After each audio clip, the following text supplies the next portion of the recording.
ছিল তারা আল্লাহর কাছে কিভাবে সাহায্য চেয়েছে। বিজয়ের পরে যারা এরকম শুকরিয়া আদায় করতে পারে চোখের পানি ছেড়ে, তারা বিপদের সময়ে তারা কেমন চোখের পানি ছেড়ে আল্লাহর কাছে সাহায্য চেয়েছে। বুঝেন না এই কথাটা? বিজয়ের পরে যে এইভাবে কান্নাকাটি করে শুকরিয়া আদায় করতে পারে, তাহলে বিপদের সময় সে কিভাবে কান্নাকাটি করে সাহায্য চেয়েছে। এই জন্য আল্লাহ পাক রব্বুল আলামিন সাহায্য করেছেন। কথা বলেন ঠিক না ঠিক? আল্লাহ সাহায্য যখন এসেছে, বড় রাজনৈতিক দলের প্রয়োজন হয় নাই, বড় নেতার প্রয়োজন হয় নাই, ভিনদেশী কারো সাহায্যের প্রয়োজন হয় নাই। এদেশের সামান্য ছাত্র জনতার সামনে তাগুতি ফ্যাসিবাদী স্বৈরাচারী ভিনদেশী দল চক্রকে আমার আল্লাহ এদেশের সীমান্তের বাইরে পাঠিয়ে দিয়েছে।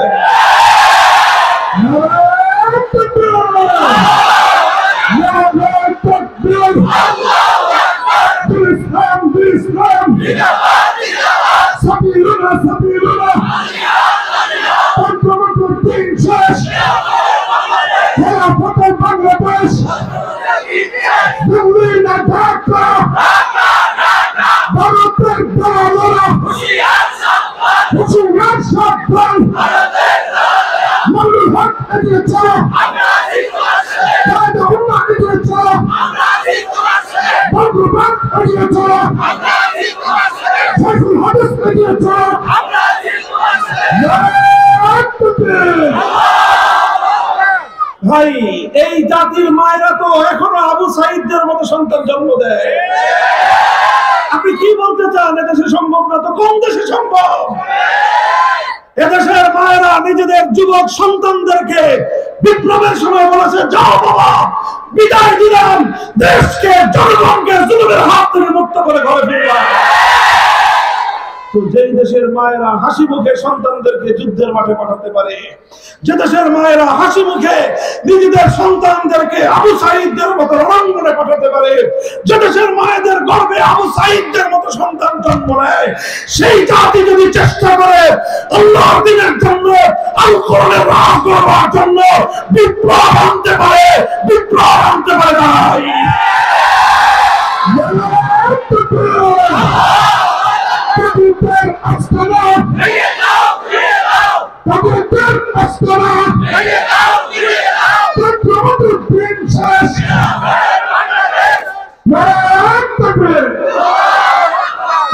আমাদেরকে বুঝবার তৌফিক দান করেন।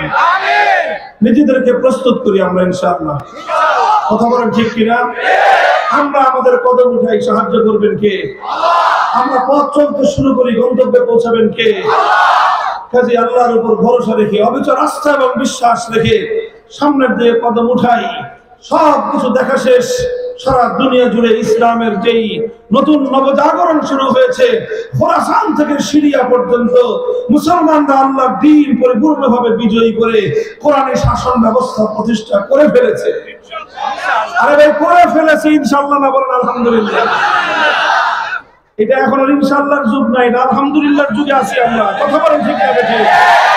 সিরিয়া তো সেই এলাকা, আরে সিরিয়া তো সেই এলাকা। সিরিয়ার মধ্যে দামেস্ক আছে একটা শহর, সেই দামেস্কের মধ্যে একটা মিনার হবে, সাদা মিনার, যেই মিনারে আল্লাহর পক্ষ থেকে, আসমান থেকে হযরত ঈসা আলাইহিস সালাম নেমে আসবেন। সেই মিনারও তো মুসলমানদের হাতে চলে আসছে।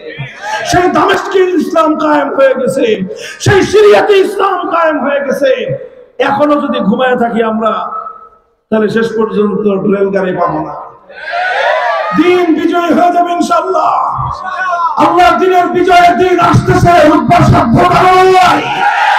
ফিলিস্তিন বিজয় হবে, বাইতুল মুকাদ্দাসে হেলালি বিজয় উঠবে, জেরুজালেমের বিজয় হবে, ইসরায়েলের পতন কেউ ঠেকাতে পারবে না ইনশাআল্লাহ। বিশ্ব মুসলিম মুক্ত করা, ফিলিস্তিন মুক্ত করা, ইসরায়েলের আস্তানা, ইহুদিদের আস্তানা,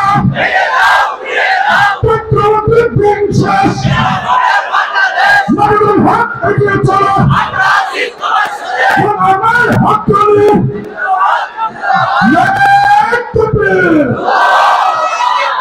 প্রস্তুত থাকবেন তো ইনশাআল্লাহ? যার যার জায়গা থেকে চেষ্টা করেন। আমরা চেষ্টা করতেছি আলেম ওলামাদের সাথে যোগাযোগ রেখে নিজেদেরকে প্রস্তুত করেন। দুনিয়ার রং তামাশা তো কম দেখা হয় নাই। এই যে বলেন যে সোনার বাংলাদেশ দেখছেন, নতুন বাংলাদেশ দেখছেন, সবুজ বাংলাদেশ দেখছেন, ডিজিটাল বাংলাদেশও দেখা শেষ, এমনকি স্মার্ট বাংলাদেশও দেখা শেষ। আর বাকি নাই কিচ্ছু। এখন শুধু একটা জিনিস বাকি আছে, ইসলামের বাংলাদেশ। কথা বলেন ঠিক কিনা? আমাদের বাংলাদেশ হবে, আমাদের বাংলাদেশ হবে।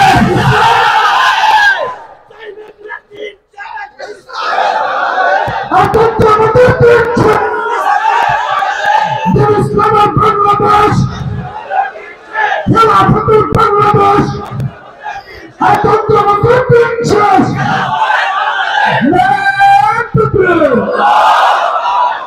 তবে ভাই একটা কথা কি, এটা শুধু স্লোগান দিয়ে হবে না। শুধু স্লোগান দিয়ে, শুধু বক্তৃতা দিয়েও, হ্যাঁ স্লোগানও লাগবে, বক্তৃতাও লাগবে, সঙ্গে কাজ করতে হবে। আজকে বক্তৃতা হলো, স্লোগান হলো, এখন থেকে কি শুরু করতে হবে? কাজ শুরু করেন ইনশাআল্লাহ। আমরা যদি পথ চলতে শুরু করি, আল্লাহ সাহায্য করবেন, বিজয় আমাদের আসবে ইনশাআল্লাহ। আল্লাহ পাক রব্বুল আলামিন আমাদেরকে তৌফিক দান করেন। তাসলিমু মিনাল্লাহি ওয়া ফাতহুন করিব ওয়া আখিরু দাওয়ানা আলহামদুলিল্লাহি রাব্বিল আলামিন। আসসালামু আলাইকুম ওয়া রাহমাতুল্লাহ।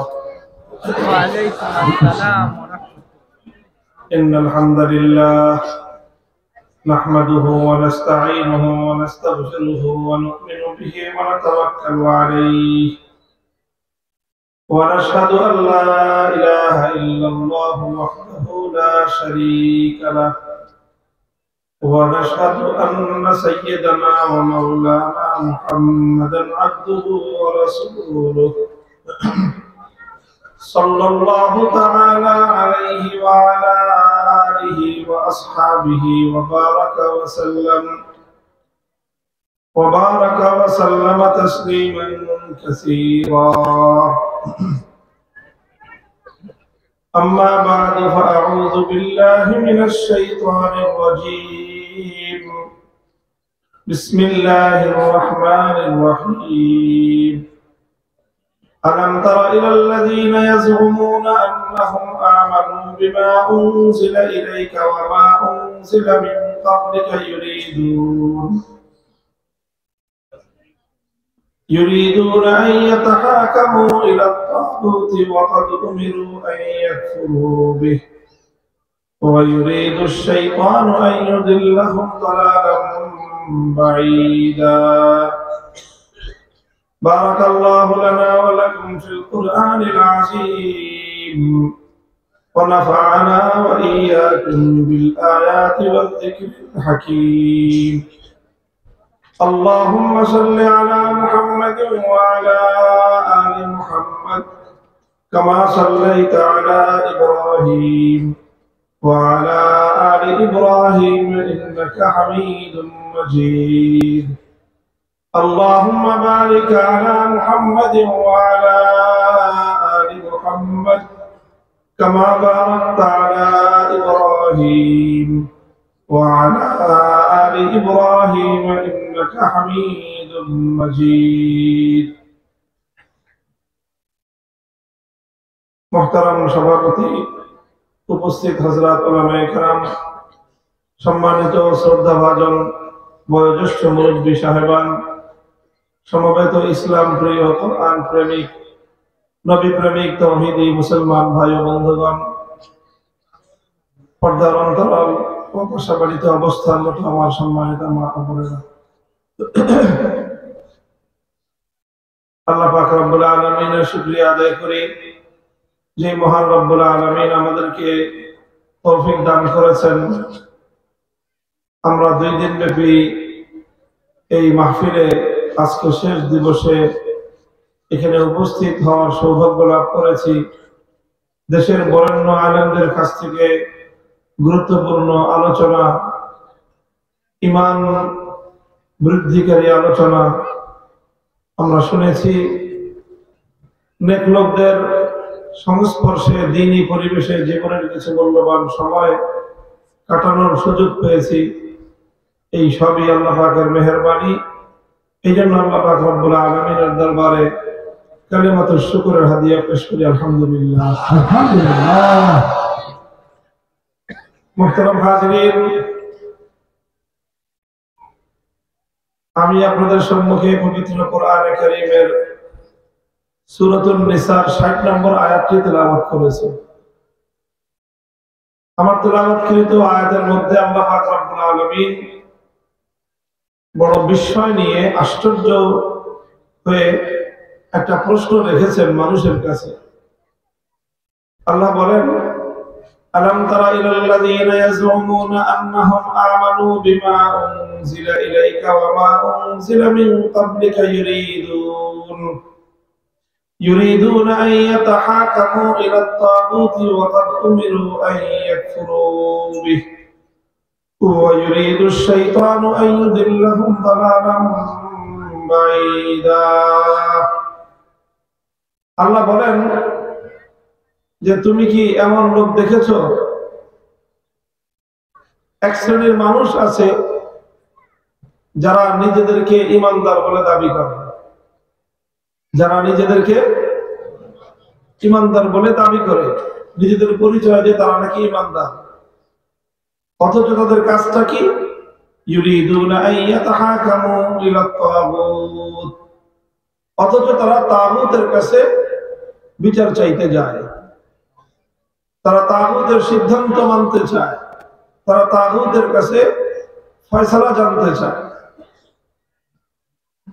অর্থাৎ আল্লাহর কোরআনের আয়াত বুঝাচ্ছে এই কথা যে একজন মানুষ যদি তাগুতের কাছে বিচার চায়, বিচার চাইতে যায়, ফয়সালা এবং সিদ্ধান্ত জানতে চায়, আর সে যদি মুখে মুখে নিজেদেরকে ঈমানদার বলে দাবি করে, হাজারো ঈমানদার বলে দাবি করতে পারবে, কিন্তু তাগুতের কাছে যারা বিচার চাইবে তারা ঈমানদার হতে পারবে না। এটা কোরআনের কথা। সূরাতুল বাকারার মধ্যে আল্লাহ পাক রব্বুল আলামিন আরো পরিষ্কার করে বলেছেন, ফাতাবায়ানার রুশদু মিনাল গায়য়ি ফামান ইয়াকফুরু বিত-তাগুতি ওয়া ইউমিন বিল্লাহি ফাকাদ ইসতামসাকা বিল উরওয়াতিল উসকা। আল্লাহ বলেন, তাবায়ানার রুশদু মিনাল গায়য়ি, কোনটা বিভ্রান্তির পথ, গুমরাহির পথ, কোনটা ধ্বংসের পথ, আর কোনটা হেদায়েতের পথ এবং আলোকিত পথ, এটা দিবালোকের ন্যায় পরিষ্কার। ফামান ইয়াকফুর বিত-তাগুতি ওয়া ইউমিন বিল্লাহি ফাকাদ ইসতামসাকা বিল উরওয়াতিল উসকা। যে ব্যক্তি তাগুতকে অস্বীকার করে আল্লাহর উপর ঈমান আনয়ন করবে, সেই একমাত্র মুক্তির সঠিক পথকে শক্তিশালীভাবে ধারণ করতে পারবে। অর্থাৎ এই আয়াতের মধ্যে আল্লাহ পাক রব্বুল আলামিন বলতে চান যে আল্লাহর উপর ঈমান আনাটাই মুক্তির জন্য যথেষ্ট নয়, বরং তাগুতকে অস্বীকার করতে হবে এবং তাগুতের বিরুদ্ধে থাকতে হবে। অন্য আয়াতে আরো পরিষ্কার করে আল্লাহ বলেছেন, আল্লাযীনা আমানু ইউকাতিলুনা ফী সাবিলিল্লাহ ওয়াল্লাযীনা কাফারু ইউকাতিলুনা ফী সাবিলিত তাগুত। যারা ঈমানদার তারা লড়াই করে আল্লাহর পথে, যারা বেঈমান তারা লড়াই করে তাগুতের পথে। অর্থাৎ সবগুলো আয়াত একটা কথাই বোঝাচ্ছে, একটা মেসেজ এবং একটা বার্তাই দিচ্ছে আমাদেরকে, সেটা হলো পথ হলো দুটো, একটা আল্লাহর পথ আর একটা তাগুতের পথ। যারা আল্লাহর পথের পথিক তারা তাগুতকে মানতে পারে না, বিশ্বাস করতে পারে না। যারা তাগুতের পথের পথিক আল্লাহর উপর তাদের ঈমান গ্রহণযোগ্য নয়। মুহতারাম হাজিরিন, কথাটা একটা গভীর কথা, যেই কথার সাথে মুমিন মুসলমানদের ঈমানের সম্পর্ক। কিসের সম্পর্ক? ঈমানের সম্পর্ক। বহু মানুষ এমন আছে আমাদের সমাজে যে তারা নিজেদেরকে ঈমানদার বলে তারা মনে করে, তারা দাবি করে, অথচ আল্লাহ বলতেছেন যে তাদের ঈমান বলতে কিছুই নেই। কাজেই আমাদের বোঝা দরকার যে অসংখ্য অগণিত মানুষ যারা নিজেদেরকে ঈমানদার বলে দাবি করে অথচ তারা ঈমানদার না, কেন তাদের ঈমান নাই? আমি আর আপনিও তো আবার সেই কাতারে পড়ে গেলাম না যে ইমানদার বলে নিজেরা নিজেদেরকে দাবি করব, অথচ আমাদের ইমান নাই। আল্লাহ না করুন এমন যদি হয়ে থাকে, তবে ওই ব্যক্তির মতো পোড়া কপালে আর কেউ নাই। এই জন্য নিজের ইমানকে হেফাজত করা দরকার, ইমানকে ধারণ করতে হবে। ইমানের ব্যাপারে কোনো আপোষ করা চলবে না, ইমানের ব্যাপারে কোনো অস্পষ্টতা রাখা চলবে না। তো এই জন্য ইমানকে খাঁটি রাখতে হলে, নির্ভেজাল রাখতে হলে, ইমানকে আল্লাহর নিকট গ্রহণযোগ্য রাখতে হলে তাগুতের পথকে পরিহার করতে হবে, তাগুতকে অস্বীকার করতে হবে। আপনারা হয়তো এতক্ষণ পর্যন্ত বারবার একটা শব্দ শুনতেছেন। কি শব্দ? তাগুত, তাগুত, তাগুত। আমি বারবার শব্দ বলতেছি, কোরআনের একটার পর একটা আয়াত পড়তেছি আর তাগুতের কথা বলতেছি। কিন্তু হয়তো আপনারা বুঝতে চাইতেছেন, জানতে চাইতেছেন যে হুজুর তাগুতটা কি, তাগুতটা কি? সেটা না বুঝলে পুরো কথাটা তো বোঝা যাবে না। আমিও তাগুতের পরিচয় দিতে একটু বিলম্ব করতেছি, যেটা আপনাদের মধ্যে প্রশ্নটা তৈরি হয় যে তাগুতটা কি। আল্লাহর কোরআনে যে এতগুলি আয়াতের মধ্যে আল্লাহ পাক রব্বুল আলামিন তাগুতের কথা বললেন এবং তাগুতের পথ পরিহার করতে বললেন, তাগুতকে অস্বীকার করতে বললেন। কোরআনের মধ্যে এত জায়গায় বললেন আমরা তাগুতকে চিনি না, ব্যাপারটা কেমন হয়ে গেল না? এটা আমাদের জন্য একটা দুঃখজনক বিষয়, আমাদের এটা একটা ব্যর্থতা যে আমরা কোরআনে পাকের অনেক গুরুত্বপূর্ণ জিনিস সম্পর্কে আমাদের পরিপূর্ণ জ্ঞান নেই। আল্লাহ আমাদেরকে বুঝবার তৌফিক দান করেন। যেহেতু কোরআনের কারীমের বিভিন্ন জায়গায় জায়গায় এই তাগুতের কথা বলা হয়েছে এবং অত্যন্ত কঠোরভাবে আল্লাহ পাক তাগুতের পথকে পরিহার করতে, তাগুতের পথ থেকে বেঁচে থাকতে বলেছেন, এই জন্য তাগুতকে ভালো করে চেনা দরকার এবং আল্লাহর হুকুম অনুযায়ী তাগুতকে পরিহার করা দরকার। পূর্ব এবং পূর্বপর সর্বযুগে যারাই পবিত্র কোরআন নিয়ে আলোচনা করেছেন, কোরআনের তাফসীর করেছেন, কোরআনের তাফসীর লিখেছেন, তারা সকলেই তাগুতের পরিচয় এবং তার সংজ্ঞা, ডেফিনিশন দিয়েছেন। তাদের সকল বক্তব্যগুলোকে যদি আমি একত্রিত করি, সরল ভাষায়, আমার নিজের ভাষায় যদি আমি আপনাদেরকে তাগুত বোঝাইতে চাই, তাহলে সহজভাবে বলতে পারি, তাগুত মানে হলো যে আল্লাহ পাক রব্বুল আলামিনের জন্য যে নির্ধারিত আসন রয়েছে, আল্লাহর নির্ধারিত যে আসন, যে আসনে একমাত্র কে বসবেন? আল্লাহ। যে আসনটা একমাত্র কার? যে আসনটা আল্লাহর জন্য নির্ধারিত, সেই আসনে আল্লাহর পরিবর্তে যদি অন্য কাউকে বসানো হয় বা অন্য কেউ বসে, তাহলে তাকেই বলা হয় তাগুত। আল্লাহর জন্য নির্ধারিত আসনে অন্য কেউকে বসানো হলে বা অন্য কেউ বসলে তাকে কি বলা হয়? যেরকম এই যে এখানে একটা আসন আছে, চেয়ার আছে, এই চেয়ারটা নির্ধারিত হলো আজকে যিনি আলোচক, যিনি বক্তব্য রাখবেন, বক্তা, তার জন্য, এটা তার জন্য নির্ধারিত। এখন এখানে যদি অন্য কেউ এসে বসে, তাহলে এটা যেরকম একটা অনধিকার চর্চা হবে। কথা বলেন ঠিক কিনা? একটা চেয়ার সংরক্ষিত আছে সভাপতির জন্য, সেখানে সভাপতি বসবেন, তার জায়গায় যদি অন্য আরেকজন এসে বসে, এটা যেরকম হবে একটা অনধিকার চর্চা। তবে এটা হলো মানুষের আসনে মানুষ বসেছে, এটাতে অনেক বড় অপরাধ হয় না। মানুষের আসনে আরেকজন মানুষ বসছে, আমার জায়গায় আরেকজন বসলো, আপনার জায়গায় আরেকজন বসলো, এতে খুব বড় ধরনের কোনো সমস্যা নাই। কিন্তু যে আসনটা আল্লাহর জন্য সংরক্ষিত, যেখানে একমাত্র আল্লাহ বসার কথা, সেই আসনে যদি আল্লাহর পরিবর্তে আল্লাহর জায়গায় অন্য কাউকে বসানো হয়, তাকেই বলা হয় তাগুত। আরো পরিষ্কার বুঝেন, দৃষ্টান্তের মাধ্যমে আমি আপনাদেরকে বোঝাই। এই জিনিসটা বুঝতে হবে, কারণ বিষয়টা ঈমানের সাথে রিলেটেড, সম্পর্কিত। ইবাদতের মালিক একমাত্র কে? আল্লাহ। ইবাদতের উপযুক্ত একমাত্র কে? আল্লাহ। আসমান এবং জমিনের মধ্যে একমাত্র ইবাদতের উপযুক্ত হলেন আমার আল্লাহ। কথা ঠিক কিনা? তো যে ইবাদত একমাত্র আল্লাহ প্রাপ্য, মাবুদ হবেন একমাত্র কে? আল্লাহ। মাবুদের আসনটা একমাত্র আল্লাহর জন্য সংরক্ষিত। এখন কোন মানুষ যদি আল্লাহকে বাদ দিয়ে কোন গায়রুল্লাহর অন্য কারো ইবাদত করে, অন্য কারো পূজা করে, তাহলে যাকে মাবুদ বানালো, অন্য যাকে আল্লাহ বাদে অন্য যার জন্য পূজা করলো, অন্য যার ইবাদত করলো, অন্য যাকে মাবুদ বানালো, তাকে যেন আল্লাহর আসনে বসালো। আর যেই গায়রুল্লাহর সে ইবাদত করলো, সেই গায়রুল্লাহকে বলা হয় তাগুত।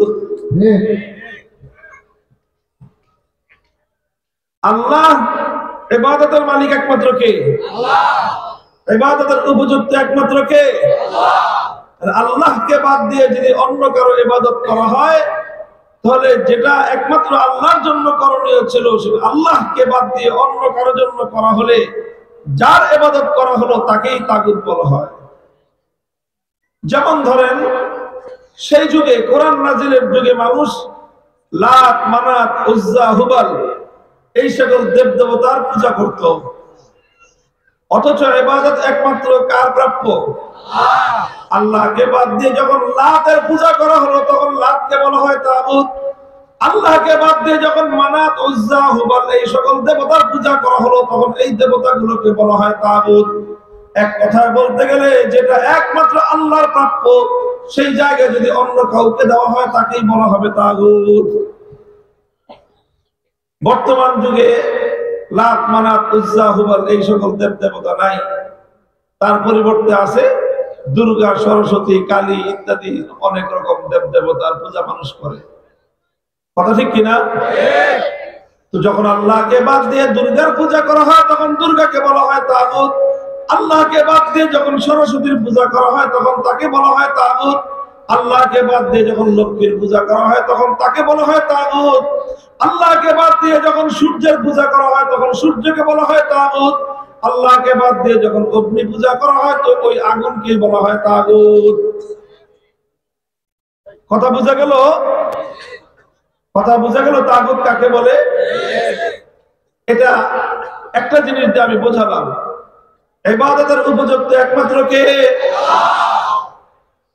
এটাকে বলা হয় তাওহীদ। এটাকে কি বলা হয়? তাওহীদ মানে কি? একত্ববাদ। তাওহীদ মানে আল্লাহ এক এবং অদ্বিতীয়, আল্লাহর সঙ্গে কোনো শরীক নাই, আল্লাহর সমান কেউ নাই, এটাকে বলা হয় তাওহীদ। এই তাওহীদ, এটা হলো ঈমানের সবচেয়ে গুরুত্বপূর্ণ শিকড়, ঈমানের গোড়া। ঈমানের মধ্যে সবচেয়ে গুরুত্বপূর্ণ শাখা হলো তাওহীদ। যদি কারো তাওহীদে বিশ্বাস ঠিক না থাকে, তাহলে তার ঈমান বলতে কিছুই নাই। কারণ তাওহীদ এটা হলো ঈমানের সবচেয়ে মূল কথা। ঈমানের গোড়া হলো তাওহীদ। তাওহীদ মানে হলো একত্ববাদ। ইবাদত চলবে একমাত্র কার? আল্লাহ। এটা হলো তাওহীদ। তবে এটা তাওহীদের একটা বিশেষ অংশ, বিশেষ পার্ট। এই পার্টটাকে বলা হয় তাওহীদ ফিল ইবাদাহ। কি বলে? তাওহীদ ফিল ইবাদাহ মানে হলো ইবাদতের মধ্যে আল্লাহর তাওহীদ, আল্লাহর একত্ববাদ। ইবাদতের মধ্যে আল্লাহর একত্ববাদ মানতে হবে। ইবাদতের মধ্যে আল্লাহর একত্ববাদকে মানতে হবে। ইবাদতের মধ্যে আল্লাহকে বাদ দিয়ে যদি অন্য কারো ইবাদত করা হয়, তখন পশ্চিম কালেও সেই ব্যক্তি ঈমানদার হতে পারে না। এটাকে বলা হয়, কি বললাম? তাওহীদ ফিল ইবাদাহ। ইবাদতের মধ্যে আল্লাহর একত্ববাদ। ইবাদতের মধ্যে আল্লাহর একত্ববাদ। এই তাওহীদকে মানতেই হবে। তাওহীদই হলো ঈমানের মূল কথা। ঈমানের আসল কথা হলো তাওহীদ। তাওহীদ, একত্ববাদ, এটাই হলো ঈমানের গোড়া। গাছের যদি গোড়া না থাকে, শেকড় না থাকে, হাজার ডালপালা থাকুক, কোনো মূল্য নাই। গাছের গোড়া যদি কেটে ফেলা হয়, ডালপালা, শাখা প্রশাখা এগুলো বাঁচবে? এগুলোর মধ্যে ফল ফুল ফুটবে? তো গাছের গোড়া না থাকলে যেরকম গাছের ডালপালা পত্র পল্লবের কোনো মূল্য নাই, ঠিক তদ্রুপ তাওহীদ না থাকলেও ঈমানের বলতে কিছুই আর অবশিষ্ট নাই। এই জন্য তাওহীদকে ভালো করে শিখতে হবে, তাওহীদকে ভালো করে ধারণ করতে হবে। তাহলে এতক্ষণ পর্যন্ত আমি আপনাদেরকে বোঝালাম তাওহীদ ফিল ইবাদতের কথা, অর্থাৎ ইবাদতের মধ্যে আল্লাহর একত্ববাদ, ইবাদতের ক্ষেত্রে আল্লাহ এক এবং অদ্বিতীয়, আল্লাহর সঙ্গে কোনো শরীক নাই। মুহতারাম হাজিরিন, ইবাদতের মধ্যে যদি আল্লাহর সঙ্গে অন্য কাউকে সামান্যতম শরীক করা হয় তাহলে সে আর কিছু হলেও ঈমানদার হতে পারে না। মনে করেন একজন মানুষ 24 ঘন্টার মধ্যে 23 ঘন্টা 55 মিনিট, কয় ঘন্টা? 23 ঘন্টা 55 মিনিট আল্লাহর ইবাদত করে, আর তার হাতে থাকলো কয় মিনিট? এই 5টা মিনিট সে শুধু দুর্গার পূজা করে। বলেন ঈমানদার না বেঈমান? কেন? সে তো 23 ঘন্টা 55 মিনিট আল্লাহর ইবাদত করেছে। সে 23 ঘন্টা 55 মিনিট ঘুমায় নাই, খায় নাই, দায় নাই, কিছুই করে নাই, শুধু আল্লাহর ইবাদত করেছে। এরপরেও কি সে ঈমানদার? কারণ কি? কারণ সে 5 মিনিটের জন্য হলেও আল্লাহর ইবাদতের সাথে অন্য আরেকজনকে শরীক করেছে। 5 মিনিট না, আরো কম যদি হয় 1 মিনিট, ঈমান থাকবে? 1 মিনিট না, আরো কম যদি হয় 1 সেকেন্ডের জন্য যদি সে দুর্গার পূজা করে, দুর্গাকে ইবাদত করে, ঈমান থাকবে? মুহতারাম হাজিরিন, কারণ তাওহীদ এমন এক জিনিস, তাওহীদের সাথে বিন্দু বিসর্গ পরিমাণ শিরক থাকলে সেই তাওহীদের কোনো মূল্য নাই, ঈমান থাকে না, সেটা সরাসরি কুফর আর শিরকে পরিণত হয়। এটা হলো তাওহীদ ফিল ইবাদাহ। আলহামদুলিল্লাহ, সমাজে ঈমানদারদের মধ্যে, মুসলমানদের মধ্যে তাওহীদ ফিল ইবাদাত অর্থাৎ ইবাদতের একত্ববাদ বিষয়ে যথেষ্ট সচেতনতা আছে। মানুষ এই ব্যাপারে সতর্ক আছে। এই জন্য কোন মুসলমান এক আল্লাহ ছাড়া অন্য কারো ইবাদত করে না। আল্লাহর ইবাদতের মধ্যে গাফলতি করে সেটা ভিন্ন কথা। নামাজ পড়ার কথা 5 ওয়াক্ত, পরে কোনদিন 3 ওয়াক্ত, কোনদিন 4 ওয়াক্ত, ইবাদতের মধ্যে ঘাটতি আছে। কিন্তু এরকম কোন মুসলমান নাই যে 5 ওয়াক্ত নামাজ 4 ওয়াক্ত আল্লাহর জন্য পড়ে, আর 1 ওয়াক্ত দুর্গার পূজা করে, এরকম আছে? মুসলমানদের মধ্যে এই ব্যাধি নাই, কারণ মুসলমানরা ভালো করে জানে যে ইবাদতের মধ্যে আল্লাহর সঙ্গে কাউকে শরীক করা যাবে না। ইবাদতের মালিক একমাত্র কে? আল্লাহ। লা ইলাহা ইল্লাল্লাহ, একমাত্র মাবুদ হলেন আমার আল্লাহ। সমস্ত মুসলমান এই কথাটা ভালো করে বুঝে, ভালো করে জানে। এই জন্য তারা আল্লাহর ইবাদত করতে গাফলতি করলেও করতে পারে, কিন্তু আল্লাহ ছাড়া অন্য কারো ইবাদত তারা করে না। আল্লাহর ইবাদত করতে গাফলতি, ভুল হয়, ত্রুটি হয়, এটা হলো আমলের ত্রুটি। কিন্তু আল্লাহ ছাড়া যদি অন্য কারো ইবাদত করা হয়, এটা হলো ঈমানের ত্রুটি। কথা পরিষ্কার? এবার আরেকটা কথা বুঝেন। আমি যে কথা বোঝানোর জন্য এই আলোচনা করলাম, আমি তো বললাম যে ইবাদতের মধ্যে আমাদের সমাজের লোক আল্লাহর সঙ্গে অন্য কাউকে শরীক করে না, ইবাদত করে একমাত্র কার? আল্লাহ। কাজেই তাদের ইবাদতের মধ্যে তাদের তাওহীদ ঠিক আছে, ইবাদতের মধ্যে তাদের একত্ববাদে বিশ্বাস ঠিক আছে। তারা ইবাদতের মধ্যে আল্লাহর সঙ্গে অন্য কাউকে শরীক করে না। কারণ মানুষ জানে যে আল্লাহ ছাড়া অন্য কারো এক মুহূর্তের পূজা করলে, এক মুহূর্ত অন্য কারো ইবাদত করলে ঈমান থাকতে পারে না। মুহতারাম হাজিরিন, ইবাদতের মালিক যেমন একমাত্র আল্লাহ, ইবাদতের প্রাপ্য যেমন আল্লাহ যেমন একমাত্র ইবাদতের উপযুক্ত, ঠিক তেমনি ভাবে আমার আল্লাহ পাক রব্বুল আলামিনের জন্য আরেকটা নির্ধারিত আসন রয়েছে। সেই নির্ধারিত আসনটার নাম হলো আসমান জমিন সহ কুল কায়নাতের মধ্যে মানব জাতির জন্য, মানুষের জন্য, মাখলুকের জন্য চূড়ান্ত ভাবে আইন তৈরি করবার একমাত্র অধিকার কার? আসমানের মধ্যে আইন করবেন কে? জমিনের মধ্যে আইন করবেন কে? মানুষের জন্য আইন করবেন কে? মাখলুকের জন্য আইন করবেন কে? আইন তৈরি করবার চূড়ান্ত ক্ষমতা একমাত্র কার? যেমনি ভাবে ইবাদতে একমাত্র প্রাপ্য কার? ইবাদতের উপযুক্ত একমাত্র কে?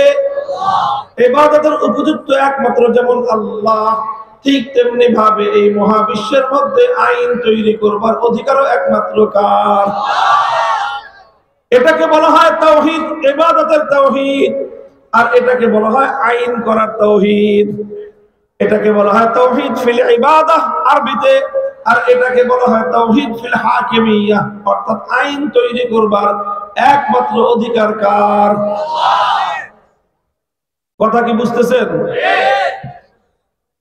আমি আগে মনে করতাম আমার এই সমস্ত আলোচনা মনে হয় মা বোনেরা বুঝে না।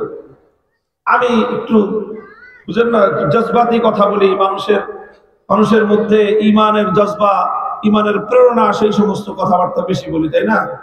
জানেন আপনারা আমাদের কথা আবার যারা শুনেন তারা তো বুঝেনি। বিশেষ করে আমি একটা বিষয়ে ওয়াজ করি বেশি, সেটা হলো রাষ্ট্র এবং রাজনীতির মধ্যে যে সকল জাহেলিয়াত, ইসলাম বিরোধী, কোরআন বিরোধী যে সকল কুফরি নীতিমালা আছে, আমি সবসময় এগুলোর বিরুদ্ধে কথা বলি।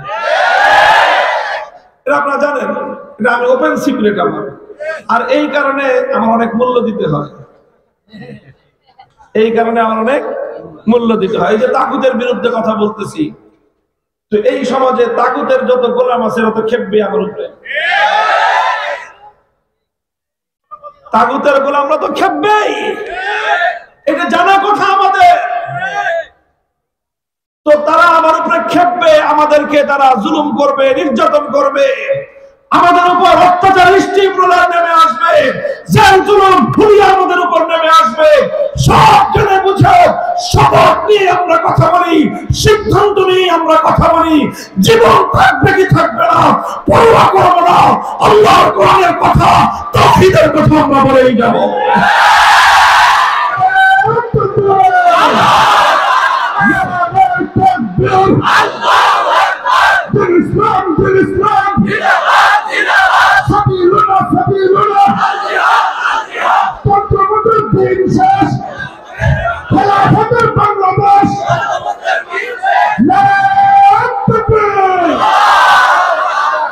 আমি এই কথাগুলো কেন বলি দেখেন, এমনিতেই বলি না, এই কথা এই জন্য বলি, আমার পর্যবেক্ষণ আলহামদুলিল্লাহ কোরআন হাদিস নিয়ে কিছু পড়াশোনা করার সৌভাগ্য আল্লাহ দান করেছেন।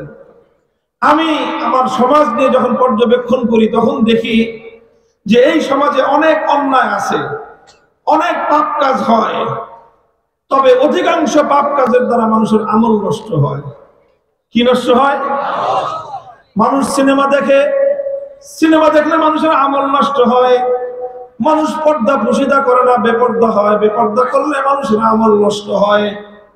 মাদক সেবন করে, মদ খায়, ইয়াবা খায়, মাদক সেবন করে, মাদক সেবন করার দ্বারা মানুষের আমল নষ্ট হয়। অনেক রকম অন্যায় পাপ কাজ আছে, সুদ খায়, ঘুষ খায়, দুর্নীতি করে, এগুলোর দ্বারা মানুষের আমল নষ্ট হয়। কিন্তু সবচেয়ে বেশি ভয়ঙ্কর যেটা, যেই অপরাধ করলে মানুষের ঈমান নষ্ট হয়, এটা সিনেমার দ্বারা হয় না, অশ্লীলতার দ্বারা হয় না, এটা শুধুমাত্র পাপ, অন্যান্য সাধারণ পাপ কাজের দ্বারা মানুষের সাধারণত আমল নষ্ট হয়, ঈমান নষ্ট হয় না। এই সমাজের সবচেয়ে বেশি মানুষের ঈমান নষ্ট হয় প্রচলিত রাজনীতির দ্বারা। রাজনীতি করে মানুষকে আল্লাহর দল থেকে তাগুতের দলে নিয়ে যায়। এই জন্য অন্যান্য অপরাধের বিরুদ্ধে তো সবাই বলে, অন্যান্য অপরাধ, যে অপরাধে মানুষের আমল নষ্ট হয়, যে অপরাধে মানুষের কবিরা গুনাহ হয়, এগুলি সব বলা দরকার এবং অন্যান্য আলেমরা বলে। কিন্তু যেটার দ্বারা মানুষের ঈমান সবচেয়ে বেশি এফেক্টেড হয়, হাজার হাজার নয় লক্ষ কোটি ঈমানদারদেরকে বেঈমান বানায় জাহান্নামের দিকে নিয়ে যায়, সেটা হলো ইসলাম বিরোধী রাজনীতি। এটা কেউ বলতে চায় না। এই কথা বলতে গেলে প্রচলিত রাজনীতি যারা করেন তারা ক্ষিপ্ত হয়ে যাবে। এই সমস্যা, তখন তারা ক্ষিপ্ত হয়ে নানাভাবে যারা এইসব কথাগুলি বলে তাদের কণ্ঠকে রোধ করার চেষ্টা করে। জুলুম নির্যাতন স্টিম রুলার নেমে আসে। সব জানি, বুঝে শুনেও আলহামদুলিল্লাহ উম্মতের ঈমান রক্ষার জন্য, উম্মতের কল্যাণের কথা চিন্তা করে এই কথাগুলি বলি। এবং এটা আমি যতদিন আল্লাহ পাক রব্বুল আলামিন কোরআন হাদিসের এই সহিহ বুঝ আমার হৃদয়ে রাখবেন, সামর্থ্য থাকবে, এই কথা বলেই যাবো ইনশাআল্লাহ। আপনাদের কাছে দোয়া চাই আল্লাহ পাক যেন আফিয়াতের সাথে কথা এভাবে বলে যাওয়ার তৌফিক দান করেন। বলতেছিলাম, আমার একটা সময় পর্যন্ত ধারণা ছিল যে এই কথা অনেক মাহফিলে মহিলাদের বিশাল আয়োজন থাকে, আমি মনে করতাম আমার এই সকল আলোচনা মহিলারা মনে হয় বুঝে না, মা বোনরা মনে হয় বুঝে না। তবে এই বিগত 3 বছরে আমার এই ধারণা পাল্টে গেছে। আমি দেখি পুরুষদের চেয়ে মহিলারাই বেশি বুঝে।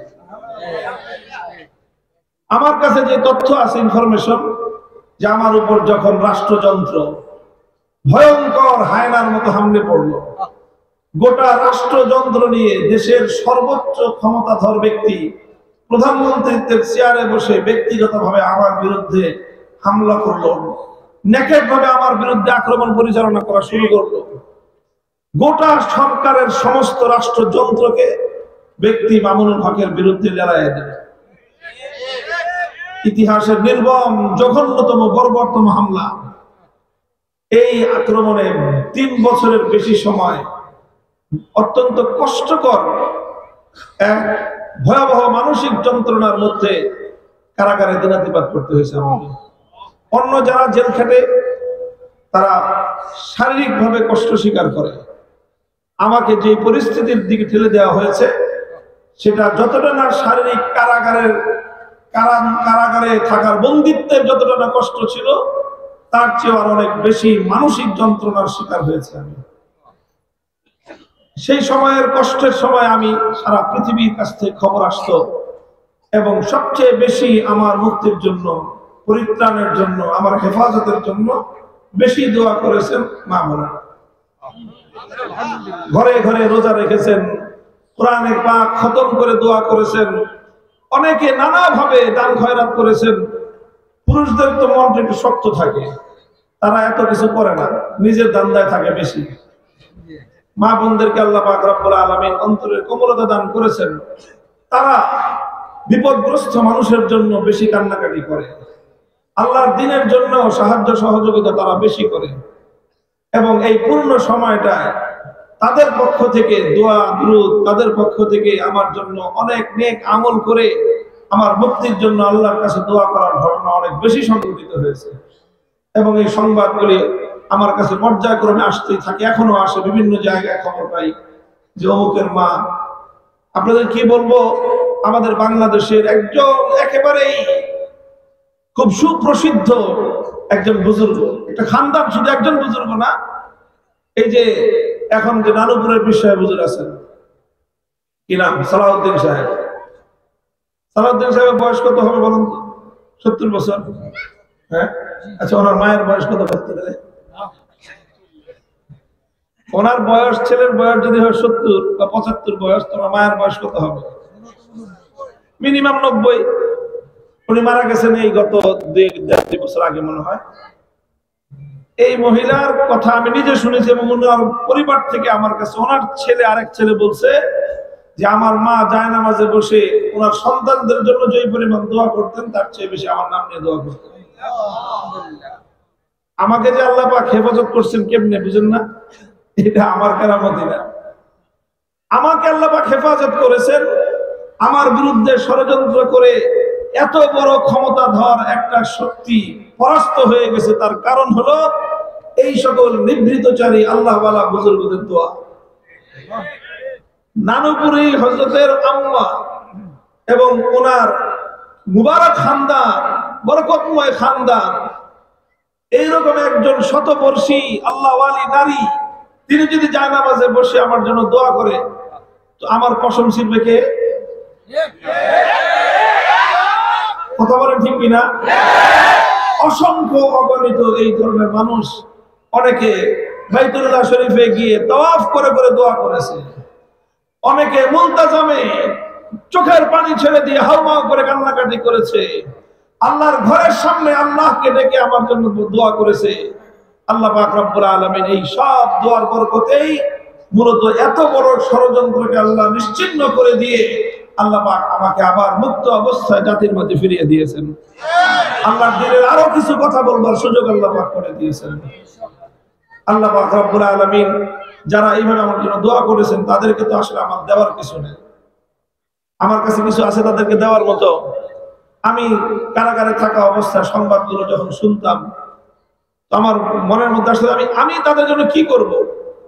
শেষ পর্যন্ত যেটা আমি করেছি করতাম, আল্লাহ পাক রব্বুল আলামিন আমাকে একটা সৌভাগ্য দিয়েছেন যে আমার বাবার ঔরসে জন্মগ্রহণ করার কারণে শাইখুল হাদিস রহমতুল্লাহ আলাইহির পরিবারে কোরআনে পাকের হাফেজ হওয়ার তৌফিক দিয়েছেন আল্লাহ। আমাদের পরিবারের প্রায় সবাই হাফেজ। তো হিফজের করার দৌলত কোরআন পড়ার সুযোগ ছিল অনেক কারাগারে, অন্য কোনো কাজ নেই, ওয়াজ মাহফিল নাই, সবক নাই, কোনো কাজ কারবারের কোনো সুযোগ নাই।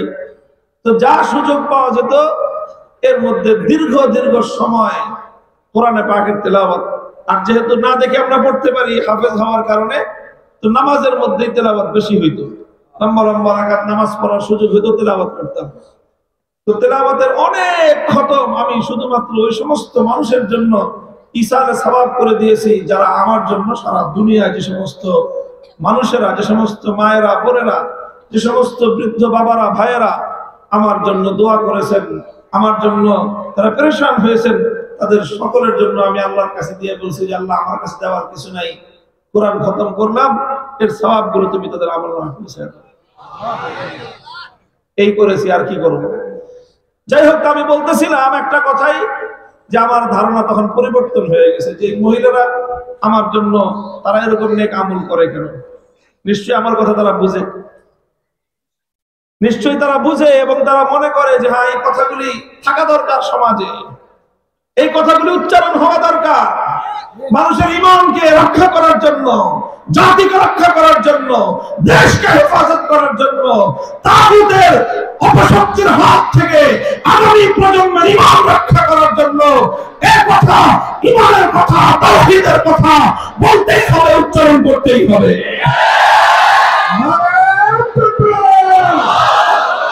তাগুতের আক্রমণ ভেঙে দাও, ভেঙে দাও, ভেঙে দাও, ঘুরিয়ে দাও, তন্ত্রমন্ত্রের দিন শেষ, খেলাফতের বাংলাদেশ, মন্ডল হক এগিয়ে চলো, বন্ধুবাদ এগিয়ে চলো, কায়দা বাংলার এগিয়ে চলো,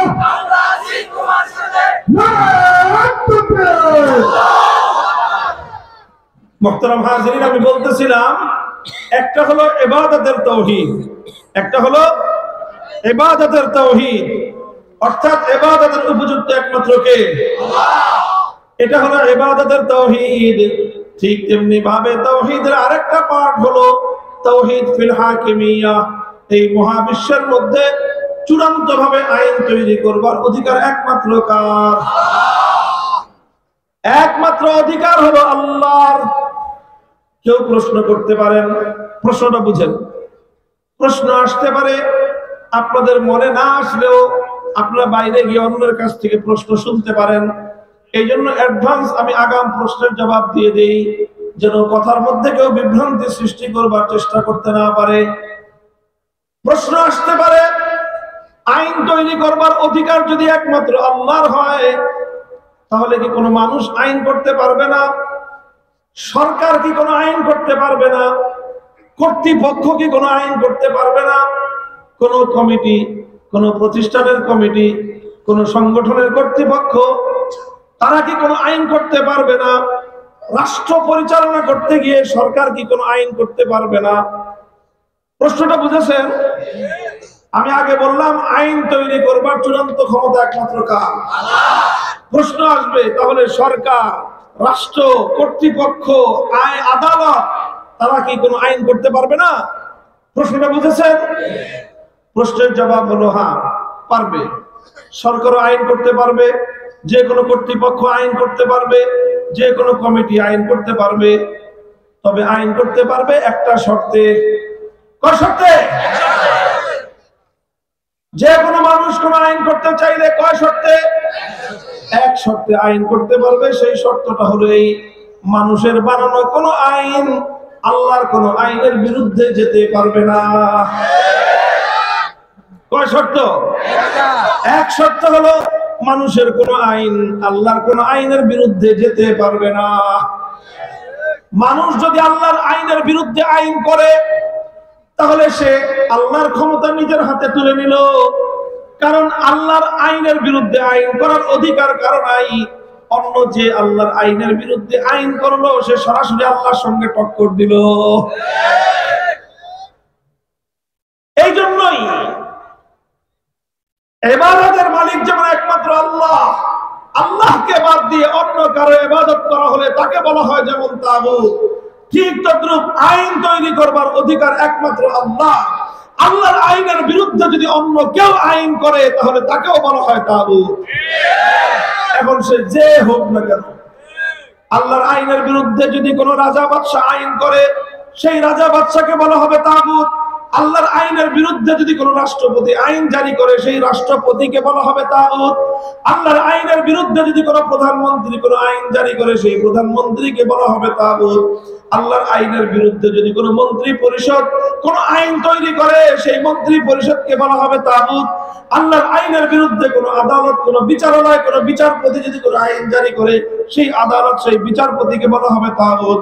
আল্লাহর আইনের বিরুদ্ধে যদি কোনো আইন পরিষদ কোনো সংসদ কোনো আইন পাশ করে গোটা সংসদকেই বলা হবে তাগুত। এটাই হলো তাগুত। এই তাগুত বুঝতে হবে। দেখেন, আল্লাহকে বাদ দিয়ে অন্যদের ইবাদত করলে পূজা করলে তাদেরকে কি বলা হয়? এটা হলো মরা তাগুত। এগুলো কি? দুর্গার পূজা করে মানুষ, এই দুর্গা মরা না জিন্দা? মরা। কালীর পূজা করে, এটা মুর্দা না জিন্দা? মুর্দা। সব মরা। ইবাদতের ক্ষেত্রে আল্লাহর জায়গায় মানুষ যাদেরকে বসায় পূজা করে এই সবগুলো হলো কি? মুর্দা তাগুত। এগুলো সব মুর্দা তাগুত। আর আল্লাহর আইনের বিরুদ্ধে যারা আইন করে তারাও তাগুত, তবে এগুলো মরা তাগুত না, এগুলো জিন্দা তাগুত। এগুলো কি? এখন আমাদের সমাজের অবস্থা হয়েছে যে মুর্দা তাগুতের বিরুদ্ধে সবাই খুব সোচ্চার, জিন্দা তাগুতের বিরুদ্ধে কেউ কথা বলতে চায়। ভাই, ঈমান মজবুত করো। খালি মরা তাগুত না, জিন্দা তাগুতদের বিরুদ্ধে কথা বলতে হবে। মুর্দা তাগুতদের বিরুদ্ধে নয়, জিন্দা তাগুতদের বিরুদ্ধে লড়াই করতে হবে। মুর্দা তাগুত নয়, মুসলিম সমাজ থেকে সমস্ত জিন্দা তাগুতদেরকে উদ্ধার করতে হবে। আল্লাহ পাক বুঝবার তৌফিক দান করেন। মুহতারাম হাজিরিন, সুতরাং আল্লাহকে বাদ দিয়ে অন্য কোন গায়রুল্লাহর ইবাদত করলে সেই গায়রুল্লাহকে বলা হয় তাগুত। যারা তাগুতের পূজা করে তাদেরকে বলা হয় মুশরিক। কি বলেন? যারা তাগুতের পূজা করে তাদেরকে কি বলা হয়? দুর্গা একটা তাগুত। দুর্গার পূজারীদেরকে কি বলা হয় ইসলামে? মুশরিক বলা হয়। লাত, মানাত, উজ্জা, হুবাল এগুলো হলো সব তাগুত। এই তাগুতদেরকে যারা পূজা করত তাদেরকে বলা হতো মুশরিক। আজ যেমন দুর্গা, কালী, সরস্বতী এই সমস্ত দেবদেবী এই সমস্ত মূর্তির পূজা যারা করে তাদেরকে বলা হয় মুশরিক। মুশরিক হলো কাফের। আল্লাহর কোরআন বলেছে, ইন্নাল্লাহা লা ইয়াগফিরু আন ইউশরাকা বিহি ওয়া ইয়াগফিরু মা দুনা যালিকা লিমান ইয়াশা। শিরক ছাড়া আল্লাহ পাক মানুষের আমলের ত্রুটি ক্ষমা করে দিতে পারেন, কিন্তু যারা শিরক করবে আমার আল্লাহ বলেছেন কোশ্চেন কারো তাদের ক্ষমা করা হবে না। তো ঠিক যেভাবে দুর্গা, কালী, সরস্বতীর পূজা যারা করে তাদের আনুগত্য যারা করে তারা যেরকম মুশরিক, আল্লাহর আইনের বিরুদ্ধে যারা আইন করে তারা হলো তাগুত। আর এই সকল তাগুতদেরকে যারা অনুসরণ করে, এই তাগুতদের আইন যারা মনে প্রাণে মেনে নেয় তারা সব মুশরিক, তাদেরও ঈমান নাই। মুহতারাম হাজিরিন, এই হলো মূল কথাটুকু আমি আপনাদেরকে এর যে থিওরিটা বোঝালাম আল্লাহর কোরআন থেকে এবং ইসলামের মূল যে তাওহীদের একটা কথা আমি আপনাদেরকে বোঝালাম, আশা করি আপনারা এখানে প্রায় সবাই সচেতন মানুষ, মূল কথাটা বুঝতে পেরেছেন। আল্লাহ আপনাদেরকে বুঝবার তৌফিক দান করেন। আর বেশি লম্বা কথা নয়, ছোট্ট আরেকটা কথা বলবো। মুসলমানদের মধ্যে এইরকম কল্পনাও এক সময় মানুষ করতে পারতো না, মুসলমানরা এরকম কল্পনাও করতে পারতো না যে কোনো মানুষ হয়ে আল্লাহর আইনের বিরুদ্ধে আইন করতে পারে, এটা মানুষের কল্পনাও ছিল না। বুঝেন না এই কথা? দেখেন, এক সময় ছেলে বাপের বিরুদ্ধে কথা বলতে পারে, বেয়াদবি করতে পারে, এটা মানুষ বুঝতো না। পোলা আবার বাপের বিরুদ্ধে বলে কেমনে? আর এখন কি অবস্থা বলেন তো? এখন পোলারাই বেশি বুঝে, বাপেরা বুঝে না। কথা ঠিক কিনা?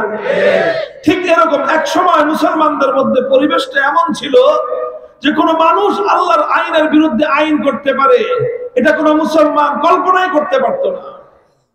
যে মানুষ আবার এত বড় গাদ্দার হয় কেমনে, যে আল্লাহটা খাইলাম, আল্লাহটা বললাম, আল্লাহর জমিনের উপরে হাঁটলাম, আল্লাহর সূর্যের আলো, আল্লাহর চন্দ্রের আলো, আল্লাহর বাতাস থেকে অক্সিজেন নিলাম, আল্লাহর বৃষ্টির পানি দিয়ে, আল্লাহর নদীর পানি দিয়ে আমি পানি পান করলাম, সমস্ত প্রয়োজন আল্লাহর কাছ থেকে নিয়ে পূরণ করলাম, সেই আল্লাহর আইনের বিরুদ্ধে আমি আইন করব, এত বড় গাদ্দার মানুষ হতে পারে মুসলমানরা কল্পনা করত না। এভাবে চলেছে 600 বছর। কত বছর?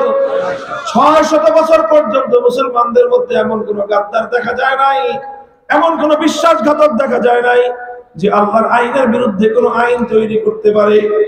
7ম শতাব্দীতে এসে মুসলমানদের উপর একটা বড় ফিতনা আসলো, বিরাট একটা কাল বৈশাখী ঝড়ের মতো আসলো।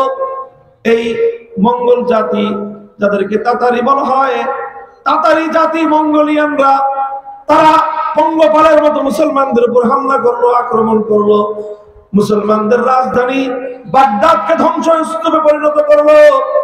একদিনে শুধু বাগদাদ শহরের মধ্যে 10 লক্ষ মুসলমানদেরকে ওরা হত্যা করলো। মুহতারাম হাজিরিন, এভাবে গোটা মুসলিম এলাকাকে তছনছ করে দিয়ে তাতারিরা বিশাল মুসলিম এলাকাকে তারা দখল করে নিল। দখল করে নিয়ে এই সকল মুসলিম এলাকার মধ্যে তাতারিরা সবচেয়ে ভয়ঙ্কর যে কাজটা করলো সেটা হলো আল্লাহর আইনকে উৎখাত করে দিয়ে তাতারিরা তাদের নেতা চেঙ্গিস খানের বানানো কিছু আইন ছিল, সেই আইন দিয়ে সে একটা বই লিখেছিল, সেই বইটার নাম ছিল ইয়াসিন আইন গ্রন্থ। আল্লাহর কোরআনকে উৎখাত করে দিয়ে, আল্লাহর আইন ইসলামী শরীয়তকে উৎখাত করে দিয়ে তাতারি মঙ্গোলি জাতি মুসলমানদের উপর এই সর্বপ্রথম তারা একজন মাখলুক চেঙ্গিস খানের আইন চাপায় দিল। এই ঘটনা ঘটার পর মুসলমানদের আলেমরা অস্থির হয়ে পড়লেন। তারা বললেন, মুসলমান লক্ষ লক্ষ শহীদ হয়েছে, কোটি কোটি মুসলমান মারা যেতে পারে, এর চেয়ে বড় বিপদ হলো মুসলমানদের উপর এক আল্লাহর বাইরে মানুষের বানানো আইন চলবে। এটা কোশ্চেন কেন মেনে নেওয়া যায় না।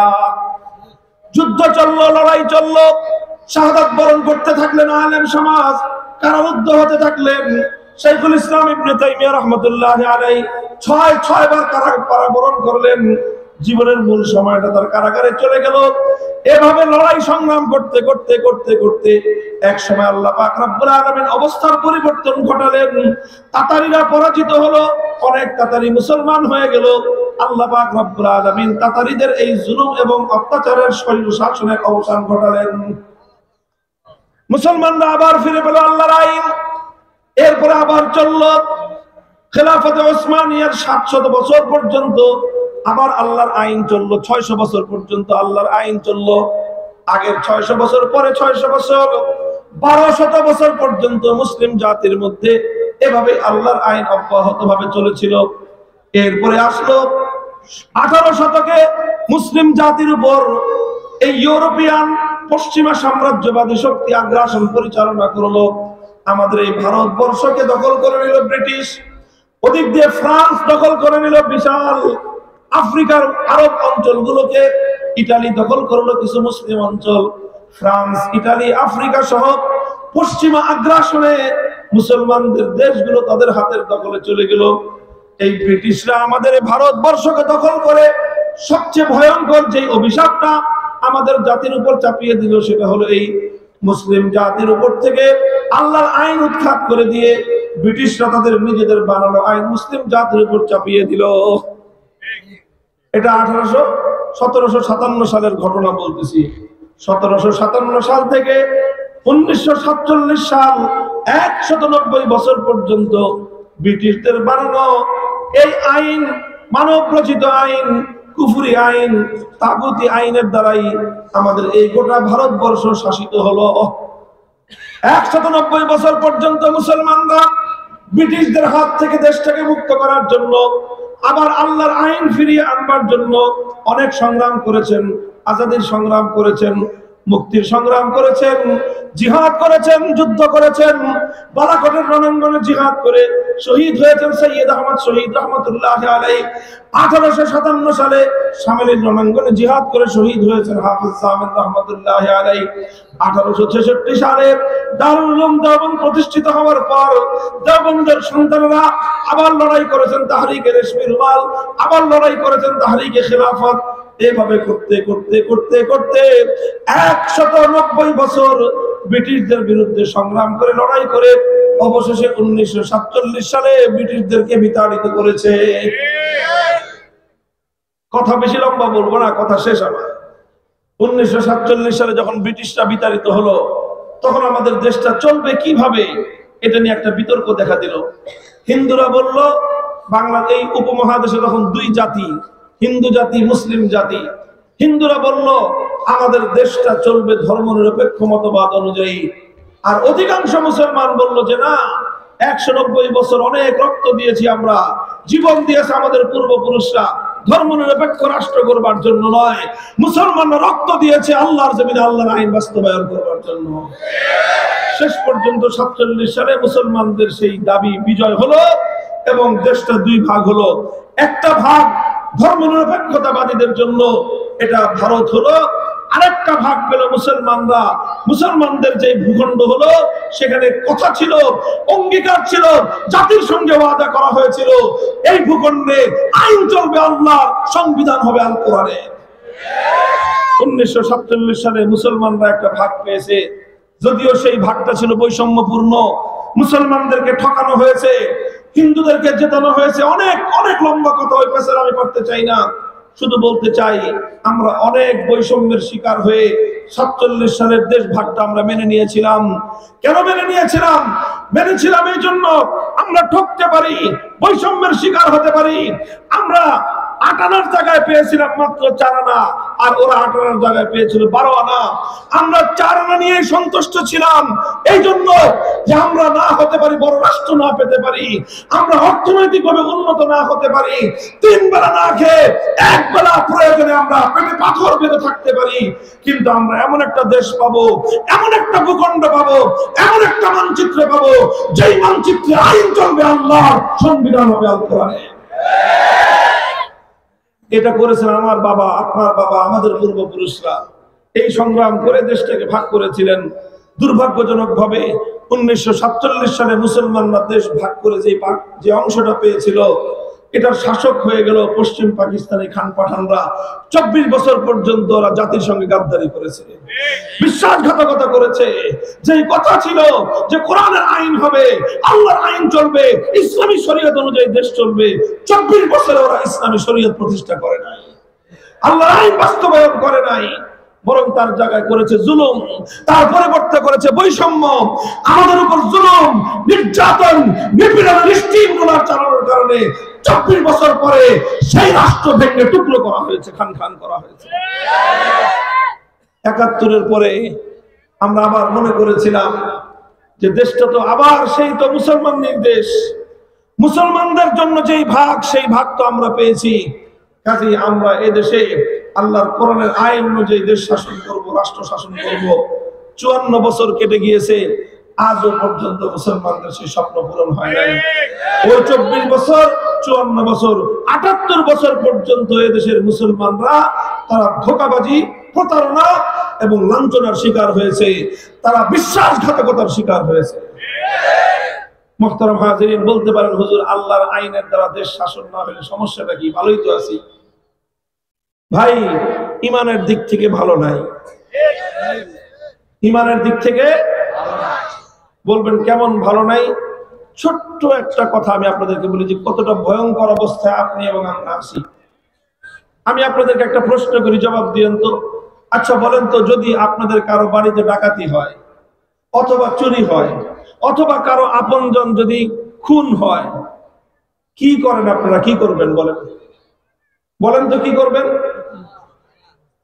বুঝেন নাই কথা? আপনার বাড়িতে ডাকাতি হয়েছে, আপনি কি করবেন? হ্যাঁ, মামলা করবেন।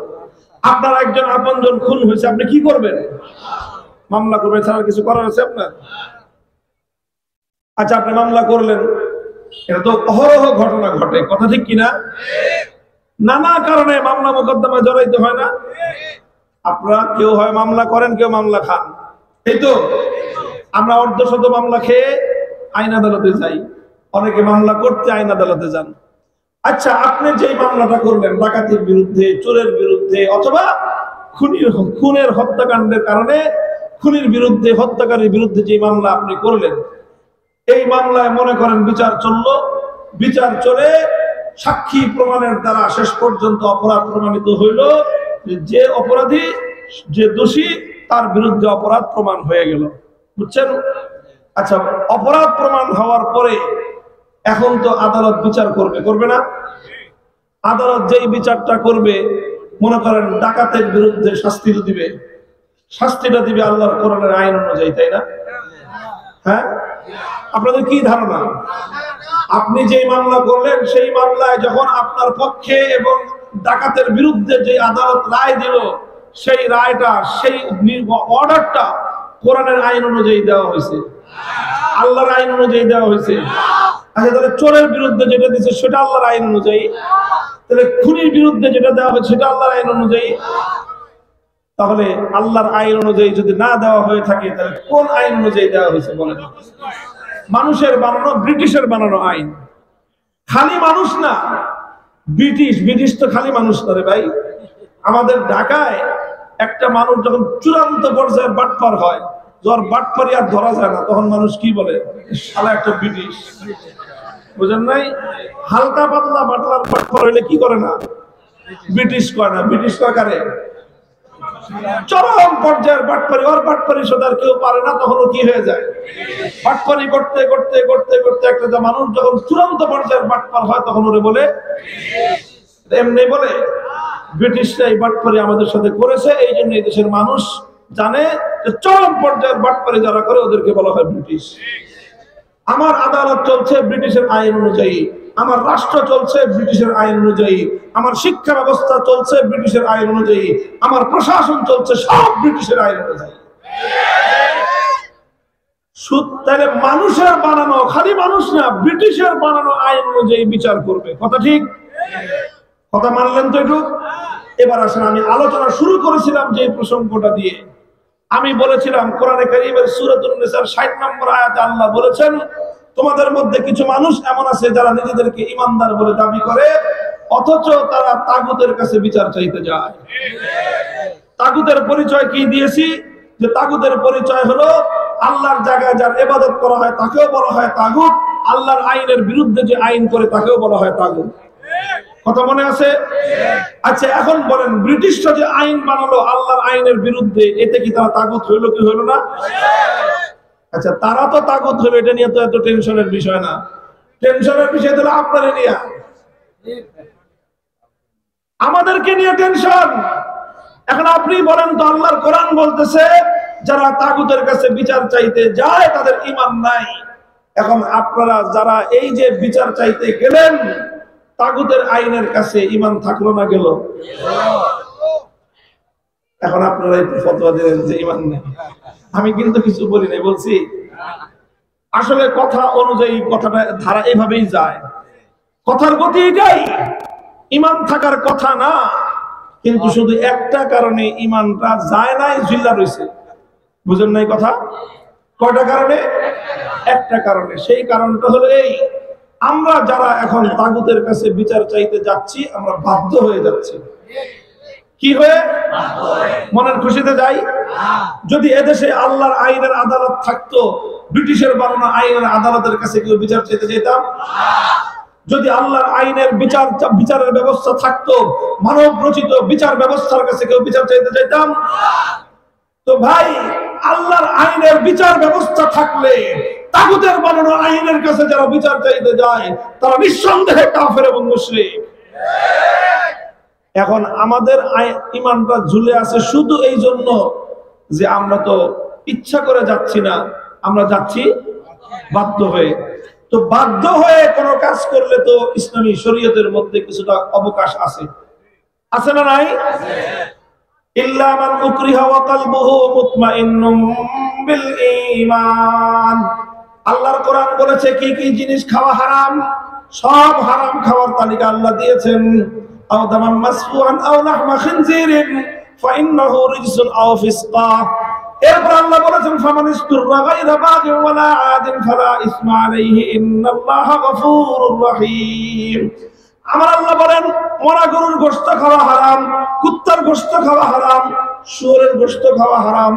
তবে কেউ যদি এমন পরিস্থিতিতে পড়ে যায় যে তার সামনে কোনো হালাল খাদ্য নাই, শুধু আছে হারাম খাদ্য, শুধু আছে মরা গরুর গোশত, শুধু আছে শুয়োরের গোশত, অথবা শুধু আছে কুকুরের গোশত, কোনো হালাল খাদ্য তার সামনে নাই, এখন যে হারাম খাদ্য আছে এই হারাম খাদ্য যদি সে না খায় তাহলে তার জীবন রক্ষা করা সম্ভব নয়। এই অবস্থায় জীবন রক্ষা করার জন্য হালাল খাদ্য খাওয়া জায়েজ। হারাম খাদ্য খাওয়া, জীবন রক্ষা করার জন্য হারাম খাদ্য খাওয়া কয়দিন জায়েজ? কত আপনারাই বলেন, হারাম খাদ্য খাওয়া তো কি আছে, কিন্তু কতদিন জায়েজ? শুয়োরের গোশত খাওয়া জায়েজ আছে মুসলমানের জন্য কখন? যখন আর কোন হালাল খাদ্য নাই, আর শুয়োরের গোশত না খেলে আর বাঁচবে না, মরে যাবে। ওই সময়ে জীবন বাঁচানোর তাগিদে যতটুকু গোশত না খাইলে জীবন বাঁচবে না ততটুকু গোশত খাওয়া জায়েজ, এর চেয়ে বেশি জায়েজ নেই। বুঝেন নাই? মাসলা এটা বুঝে রেখেন। খালি জায়েজ মানে গপ গপ করে খাইবেন তা না, মানে হলো যদি হয় এরকম যে 2 টুকরা খাইলে জীবন বেঁচে যাবে, 3 টুকরা খাওয়া জায়েজ নাই। যদি এমন হয় 3 টুকরা খাইলে জীবন বেঁচে যাবে, 4 টুকরা খাওয়া জায়েজ নাই। খাওয়া জায়েজ কতটুকু? যতটুকু খেলে জীবনটা বাঁচবে। আর কথা হলো কয়দিন খাওয়া জায়েজ? দ্রুত হারাম খাদ্য খেয়ে দ্রুত হালাল খাদ্য অন্বেষণ করে হালাল খাবারের দ্বারা জীবন ধারণ করার চেষ্টা করা তার জন্য ফরজ। কথা পরিষ্কার? এবার আরেকটা কথা শুনেন, একটা মুসলমানের জন্য শুয়োরের গোশত খাওয়া, শুয়োরের গোশত খাইলে ঈমান যায় না, আমল নষ্ট হয়, হারাম খাওয়া হয়। কুকুরের গোশত খাইলে এটা কুফর নয়, শিরক নয়, এটা কবিরা গুনাহ, এটার দ্বারা আমল নষ্ট হয়। মরা গরুর গোশত খাওয়া এটা শিরক নয়, কুফর নয়, এটার দ্বারা আমল নষ্ট হয়। মরা গরুর গোশত খাওয়া আমল নষ্ট, কুকুরের গোশত খাওয়া আমল নষ্ট, শুয়োরের গোশত খাওয়া আমল নষ্ট, তাগুতের কাছে বিচার চাওয়া ঈমান নষ্ট। তাহলে বলেন কুকুর আর শুয়োরের গোশত খাওয়া বড় অপরাধ না তাগুতের কাছে বিচার চাওয়া বড় অপরাধ? এটা বুঝছেন তো? এবার বুঝেন তাহলে সেই ক্ষেত্রে কুকুর আর শুয়োরের গোশত বাধ্য খেয়ে খাইব কয়দিন বলেন? অর্থাৎ দ্রুত আমরা চেষ্টা করব, চেষ্টা করে সন্ধান করে গরুর গোশত, জবাই করা গরুর গোশত, মুরগির গোশত না পাই অন্তত শাক সবজি যা পাই তা খেয়ে জীবন রক্ষা করার চেষ্টা করব। তবুও মরা গরুর গোশত, কুত্তার গোশত খাবো না।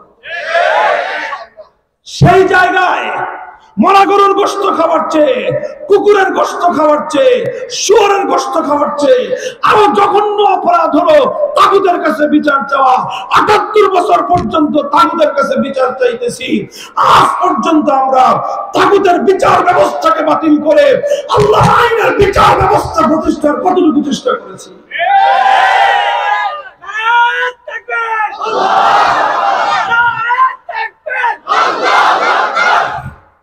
মুহতারাম হাজিরিন, এটা আমাদের বিবেকের কাছে প্রশ্ন থাকলো। এটা কি থাকলো? শুনেন কথা দিকে, আমাদের বিবেকের কাছে প্রশ্ন থাকলো যে ভাই কুকুরের গোশত খাওয়া তো বৈধ আছে, শুয়োরের গোশত খাওয়া বৈধ আছে একান্ত বাধ্য হলে, কিন্তু মনের খুশিতে কয়দিন খাইবেন ভাই? কয়দিন খাবেন? তো এটা যদি মনের খুশিতে একদিনের চেয়ে বেশি খাইতে, একদিনও খাইতে না চাই, তাহলে এইভাবে তাগুতি বিচার ব্যবস্থার অধীনে, তাগুতি শাসন ব্যবস্থার অধীনে, তাগুতি রাষ্ট্র ব্যবস্থার অধীনে আজ আমরা বছরের পর বছর, শতাব্দীর পর শতাব্দী পর্যন্ত কেটে যাচ্ছে। আমরা এই তাগুতি ব্যবস্থাকে পরিবর্তন করে আল্লাহর জমিনে আল্লাহর কোরআনের রাষ্ট্র ব্যবস্থা কায়েম করার জন্য চেষ্টা করা আমার জন্য জরুরি কিনা?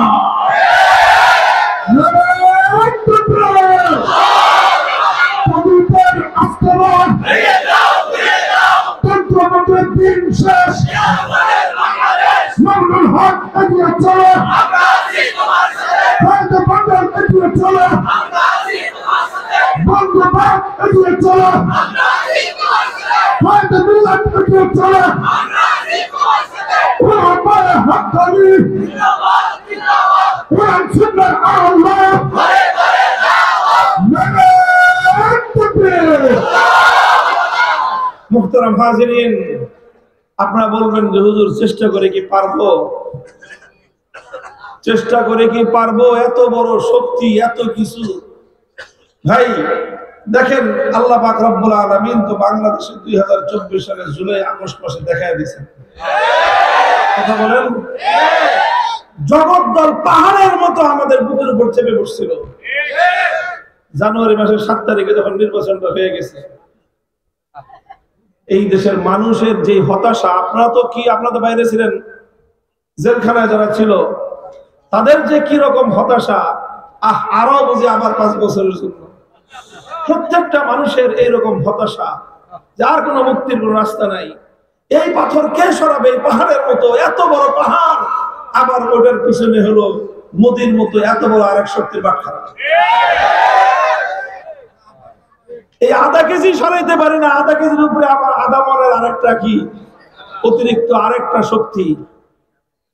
কি না করেছে ভারত আমাদেরকে, এই তার কৃতদাসীকে আমাদের কাঁধের উপর চাপায় রাখার জন্য? কোন কাজটা না করেছে ভারত বলেন? গোটা পৃথিবীর থেকে বাংলাদেশকে বিচ্ছিন্ন করে ফেলেছে। বাংলাদেশ দুনিয়ার কোন মানুষের কাছে, কোন শক্তির কাছে এদেশের জনগণের অধিকারের কথা কেউ বলবে, ভারত বলতে দিত না।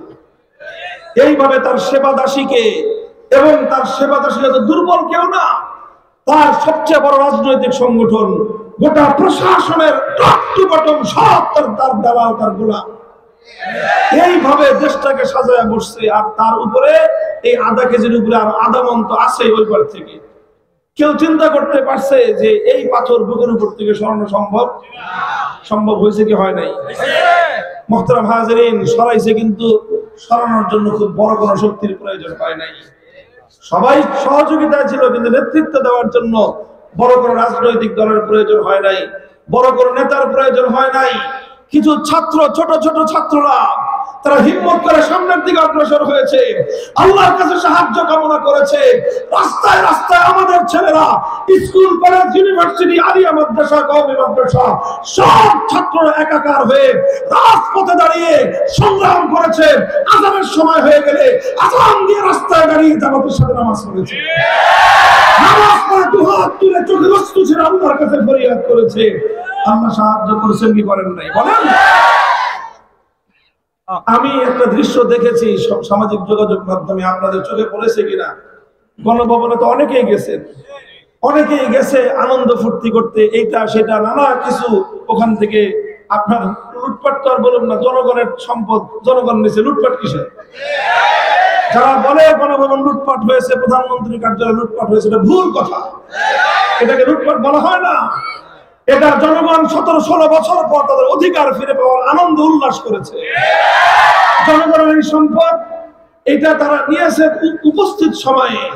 এরপরে আবার যখন রাষ্ট্রের পক্ষ থেকে আহ্বান জানানো হয়েছে ফেরত দেন, সবাই ফেরত দিয়ে দিচ্ছে। অনেকেই তো ছিল এই আনন্দ উল্লাসে, কিন্তু আনন্দ উল্লাসের মধ্যখানে কিছু মানুষ ছিল ব্যতিক্রম। আপনাদের চোখে পড়েছে কিনা? আমি দেখেছি কিছু ভাই, কিছু বোন, তারা সেই গণভবনের সবুজ ঘাসের উপর সেজদায় লুটায়ে পড়েছে। দেখছেন আপনারা? আমি একজন নারীর একটা প্রতিমূর্তি দেখেছি, ওখানে তার একটা ভিডিও দেখেছি, চোখে পড়েছে যে সে এমন ভাবে কান্নাকাটি করতেছে আল্লাহর কাছে বিজয়ের পরে, আল্লাহর শুকরিয়া আদায় করতেছে। চোখের পানিতে জারজার হয়ে যাচ্ছে। এই দৃশ্য দেখলে বোঝা যায় যে এই যারা এই বিপ্লবের সঙ্গে সম্পৃক্ত। আল্লাহু ওয়া বিহামদিহি সুবহানাকাল্লাহুম্মা ওয়া বিহামদিক আশহাদু আল্লা ইলাহা ইল্লা আনতা আস্তাগফিরুকা ওয়া আতুবু ইলাইক। ইয়া হাইয়ু ইয়া কাইয়্যুম বিরহমাতিকা নাস্তাগীথ আসলিহ লানা শা'নানা কুল্লাহ ওয়া লা তাকিলনা ইলা আনফুসিনা তারফাতা আইন। ইলাহুল আলামিন রব্বুল আলামিন দীর্ঘ সময় পর্যন্ত আল্লাহ আপনার কোরআনের কথা, দ্বীনের কথা, ইসলামের বিজয়ের কথাগুলো আমরা আলোচনা করলাম। আয় আল্লাহ, তাগুতের বিরুদ্ধে তাওহীদের কথাগুলো আমরা আলোচনা করলাম। ইলাহুল আলামিন আমাদের সকলকে খালিস ঈমান নিয়ে, সহিহ ঈমান নিয়ে তাওহীদের পক্ষে, তাগুতের বিরুদ্ধে আমাদেরকে লড়ার তৌফিক ইনায়াত ফরমান। আয় আল্লাহ, আমাদেরকে সাহায্য করুন, হিম্মত বৃদ্ধি করে দিন। আয় আল্লাহ, ইলাহুল আলামিন, যত মানুষ এখানে আমরা শহীদের পরে হাত তুলেছি, আমাদের সকলের হাতগুলোকে কবুল করুন, সমস্ত গুনাহ খাতা মাফ করে দিন, জিন্দেগীর সমস্ত নেক আমলগুলোকে আল্লাহ আপনি কবুল এবং মঞ্জুর ফরমান। ইলাহুল আলামিন রব্বুল আলামিন, বিশেষ করে আমাদের মায়েরা, বোনেরা, আল্লাহ ঘরে ঘরে তারা আপনার দ্বীনের জন্য আল্লাহ সৈনিকদেরকে লালন পালন করছে। আল্লাহ, এই জাতির মায়েদের হিম্মত বৃদ্ধি করে দিন। আল্লাহ, তাদেরকে আপনি হেফাজত করেন। আল্লাহ, ঘরে ঘরে এমন মা দিন যে মায়ের ঔরসে আল্লাহ মুহাম্মদ বিন কাসিমের মতো সন্তান জন্ম হবে। আল্লাহ, এমন মা আমাদের জাতির মধ্যে পয়দা করে দিন। আল্লাহ, যে মায়ের গর্ভে মুহাম্মদ আল ফাতিহ তৈরি হবে, আল্লাহ সুলতান সালাহুদ্দিন আইয়ুবী তৈরি হবে, আল্লাহ ইখতিয়ারউদ্দিন মুহাম্মদ বিন বখতিয়ার খিলজি পয়দা হবে, নিসার আলী তুমির পয়দা হবে, হাজী শরীয়তুল্লাহর জন্ম হবে। আল্লাহ ইলাহুল আলামিন রব্বুল আলামিন, আমাদের মায়েদেরকে, বোনদেরকে আল্লাহ বাতিলের সমস্ত ষড়যন্ত্রের হাত থেকে আপনি হেফাজত করুন। আল্লাহ, আমার মা বোনদেরকে বিপদগামী করবার জন্য দুনিয়ার সকল ষড়যন্ত্র চলছে, আল্লাহ আপনি তাদেরকে রহম করুন, মেহেরবানি করুন, হেফাজত করুন। আল্লাহ ইলাহুল আলামিন রব্বুল আলামিন, আজকের মাহফিলকে কবুল করুন। আল্লাহ, এই মাদ্রাসাকে আপনি কবুল ফরমান। আল্লাহ, মাদ্রাসার সমস্ত হাজাত গায়েবের খাজানা থেকে পুরা করুন। তালিম, তারবিয়ত, তামিল, মারিয়াত সব দিক থেকে উন্নতি দান করুন। এলাকাবাসীর উপর রহম করুন। মাহফিলের যারা আয়োজনে সহযোগিতা করেছেন, আল্লাহ তাদেরকে আপনি উত্তম বিনিময় দান করুন। আল্লাহ, আমাদের এই জন্মভূমির প্রতি ইঞ্চি মাটিকে আপনি ইসলামের ঘাঁটি হিসেবে কবুল ফরমান। ইলাহুল আলামিন রব্বুল আলামিন, কোরআনের রাস্তা কায়েম করে দিন। আল্লাহ ইলাহুল আলামিন রব্বুল আলামিন, 100 বছর পর্যন্ত আপনার জমিনে আপনার প্রদত্ত খেলাফত ব্যবস্থা নাই, দুনিয়ার মানুষ অধিকার হারা, আল্লাহ বঞ্চিত লাঞ্ছিত মানুষের আত্মচিত্তে বাতাস ভারী। আল্লাহ, আমার খেলাফতের সেই হারানো যুগ ফিরিয়ে দিন, মুসলমানদের সোনালী যুগ ফিরিয়ে দিন। জাতি, ধর্ম, বর্ণ নির্বিশেষে দুনিয়ার সমস্ত মানুষকে আল্লাহ ইসলামের সোনালী শাসনের ছায়াতলে শান্তির সঙ্গে আল্লাহ জীবন যাপন করার তৌফিক ইনায়াত ফরমান। ইলাহুল আলামিন, আমাদের মধ্যে যারা অসুস্থ আছে শিফা দান করুন। আল্লাহ, আমাদের বাবা মা সহ আমাদের যে সকল আপনজন মারা গিয়েছেন, কবর জগতে আল্লাহ আমাদেরকে শান্তিতে রাখুন, তাদের কবরগুলোকে আপনি জান্নাতের বাগান বানিয়ে দিন। ربنا تقبل منا إنك أنت السميع العليم وتب علينا يا مولانا إنك أنت التواب الرحيم سبحان ربك رب العزة عما يصفون وسلام على المرسلين والحمد لله رب العالمين.